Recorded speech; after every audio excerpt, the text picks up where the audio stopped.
প্ৰস্তাৱলৈকে আহিছো আজি কেবিনেটে 1 অক্টোবৰৰ পৰা কাৰ্যকৰী হোৱাকৈ গাঁও প্ৰধানসকলৰ দৰমহা 9000 টকাৰ পৰা 14000 লৈকে বৃদ্ধি কৰিছে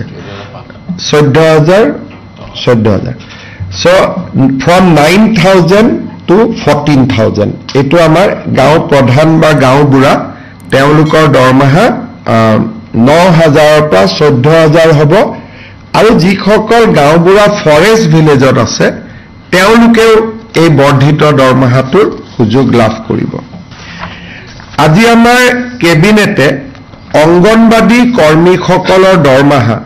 তেওঁলোকে আগত 2000 টকা ৰাজ্য চৰকাৰৰ পৰা পাই আছিল ভাৰত চৰকাৰৰ পৰা 4500 টকা পাই আছিল এতিয়া আমি যিটো ৰাজ্য চৰকাৰে 2000 দি আছিল এতিয়া তাৰ লগত আমি 1500 যোগ কৰি দিম তাৰ মানে they will get 3500 from state government 4500 টকা কেন্দ্ৰীয় চৰকাৰৰ পাব সৰ্বমুঠ তেওঁলোকৰ দৰমহা 8000 টকা লৈকে বৃদ্ধি হ'ব তাৰ মানে ৰাজ্য চৰকাৰ আৰু কেন্দ্ৰীয় চৰকাৰে দিয়া টকা প্ৰায় সম হলগৈ তেওঁলোকে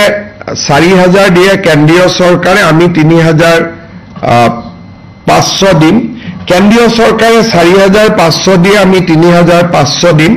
টোটাল অংগনবাদী দৰমহা 8000 টকা হ'ব 1500 টকা বৃদ্ধি হ'ব ৰাজ্য চৰকাৰে দিব অংগনবাদী কৰ্মীৰ দৰমহা 750 টকা বৃদ্ধি হ'ব আগতে তেওঁলোকক ভাৰত চৰকাৰে 2250 টকা দিছিলে ৰাজ্য চৰকাৰে 1000 দিছিলে এতিয়া ভাৰত চৰকাৰৰ পৰা 2250 টকা পাব আৰু ৰাজ্য চৰকাৰৰ পৰা 1750 টকা পাব সৰ্বমুঠ 4000 টকা পাব অৰ্থাৎ সহায়িকা গৰাকীয়ে 4000 পাব কৰ্মী গৰাকীয়ে 8000 পাব আৰু বৃদ্ধি কিমান হল কৰ্মী গৰাকীৰ বাবে 1500 হল সহায়িকা গৰাকীৰ বাবে 750 টকা হল